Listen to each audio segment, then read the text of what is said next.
인천시가 수돗물 불소 농도 조정 사업의 방안 모색을 위한 간담회를 개최했습니다.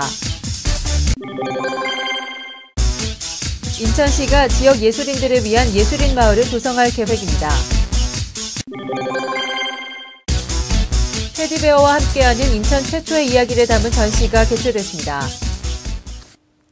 안녕하십니까. 2월 11일 민트TV 뉴스입니다. 첫 소식입니다. 충치 치료에 이용되고 있는 원소인 불소에 대해 아시나요? 불소는 치아를 건강하게 유지하는 장점이 있지만 암을 유발할 우려도 있는 물질인데요.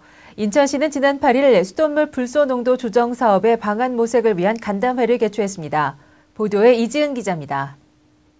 수돗물 불소와 농도 조정 사업은 수돗물에 포함되는 불소이온 농도를 0.8ppm으로 유지해 충치를 예방하는 좋은 물 만들기 사업입니다. 인천시의 경우 지난 1995년 조례제정 청원을 시작으로 타당성에 관한 정책 연구를 시행하는 등 수돗물 불소화 사업을 꾸준히 추진해 왔습니다. 불소는 충치 치료에 효과적이어서 치과에서 이용되기도 하지만 암을 유발하는 원인이 되기도 합니다. 이러한 가운데 인천시의회 의원과 전문 분야 시민사회단체 간 간담회가 개최돼 수돗물 불소화 사업에 대한 방안을 모색했습니다. 특히 구강건강관리 예방사업 관련해서는 어쨌든 상당히 보험이 급여가 지급되지 않음으로써 이미 이환된 질환을 치료하기보다는 예방사업을 하는 것이 무엇보다도 균일하고 또 효율적이라고 생각합니다. 특히나 수돗물 불소화 사업은 치과 치료의 비보험을 비롯한 여러 가지 사회적 비용 절감 효과를 기대하지만 일선에서는 부작용 유발 물질이 함유된 공공식수에 대한 선택권이 강제적이라는 반발을 일으키고 있습니다. 그리고 수돗물이 공공재로서의 가치를 갖는 것은 세계 공통으로 자연 상태에 가장 가까운 나의 건강을 해하지 않는 맑은 물이라는 원칙은 변하지 않는다는 겁니다.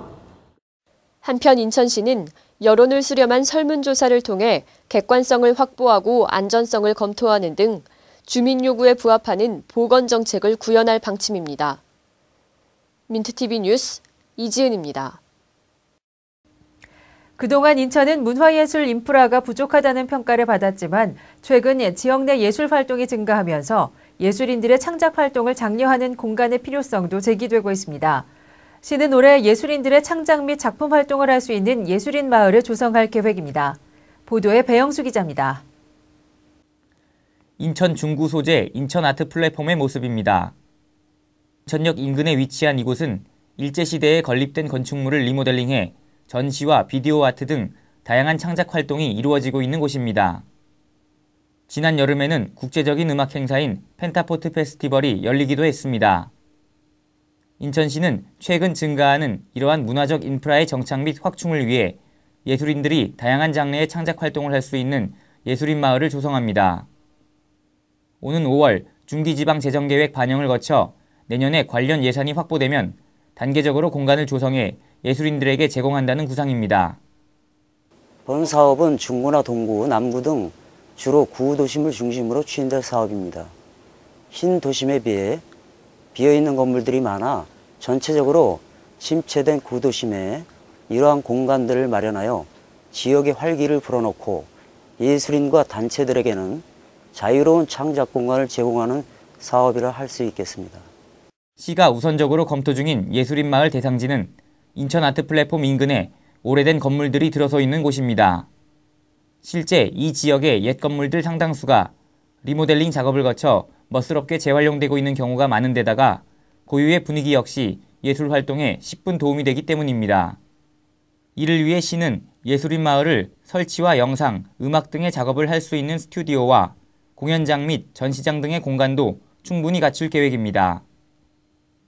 민트TV 뉴스 배영수입니다. 푸근하게 생긴 인상으로 남녀노소에게 꾸준한 사랑을 받고 있는 곰인형, 바로 테디베어인데요. 이러한 테디베어를 소재로 인천의 역사를 소개한 박물관이 있어 주목을 받고 있습니다. 푸근한 인상으로 친근감을 선사하는 테디베어가 학교에 나타났습니다. 테디 초등학교는 개항 이후 인천에 설립된 우리나라 최초의 초등교육기관인 영화학교를 재현했습니다.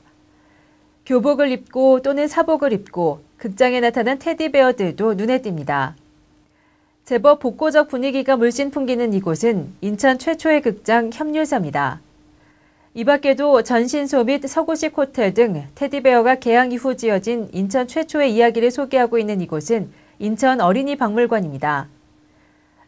인천 어린이박물관은 과학, 문화, 공룡 등을 주제로 어린이들이 다양한 체험을 할 수 있도록 구성이 되어 있는 박물관입니다.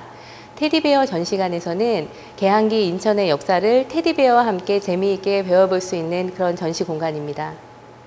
인천 어린이 박물관의 기획 전시로 마련된 테디베어 이야기는 자칫 어렵고 지루할 수 있는 도시의 역사를 친근하게 설명하고 있습니다. 어린이 시각에 맞는 대상 설정으로 학습과 동시에 즐거움을 더해준다는 평가를 받고 있습니다. 한편 테디베어 이야기전에서는 테디베어 옷 입혀보기, 자동차 구조 조립하기 등의 체험 전시와 동화 및 백과사전 등의 독서 혜택도 누릴 수 있습니다.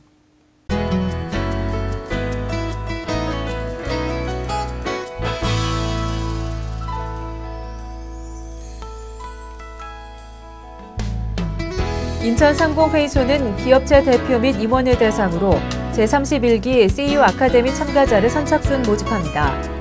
상공회의소가 준비하는 이번 아카데미 과정은 오는 2월 22일부터 4월 5일까지 매주 화요일과 목요일 오전 7시 30분부터 9시까지 진행되며 국내 정상급 강사들이 강의를 진행합니다. 수강료는 80만 원입니다. 인천 메트로 경인교대 입구 역사 내에 전국 도시철도 기관 중 최초로 첨단 IT 도서관이 이달 11일 개관합니다. 인천시와 계양구청, 인천 메트로가 함께 구축한 IT 도서관은 시민 누구나 IT 도서관 시스템과 무선 PC, 노트북, 스마트폰 등을 활용해 전자책, 논문, 영상, 간행물, 오디오 자료 등 다양한 콘텐츠를 즐길 수 있게 됩니다. 인천시 용진구는 지역 내 소외계층 가정이 따뜻하고 안전한 겨울을 지날 수 있도록 노후된 보일러의 무상 교체 및 수리를 지원합니다. 지원 대상은 국민기초생활보장수급자 및 차상위 계층 가정으로 한 가구당 200만 원의 범위 내에서 보일러 설치 및 수리를 지원받습니다. 옹진구는 최근 3년간 47가구의 보일러 설치 및 수리를 지원한 바 있습니다.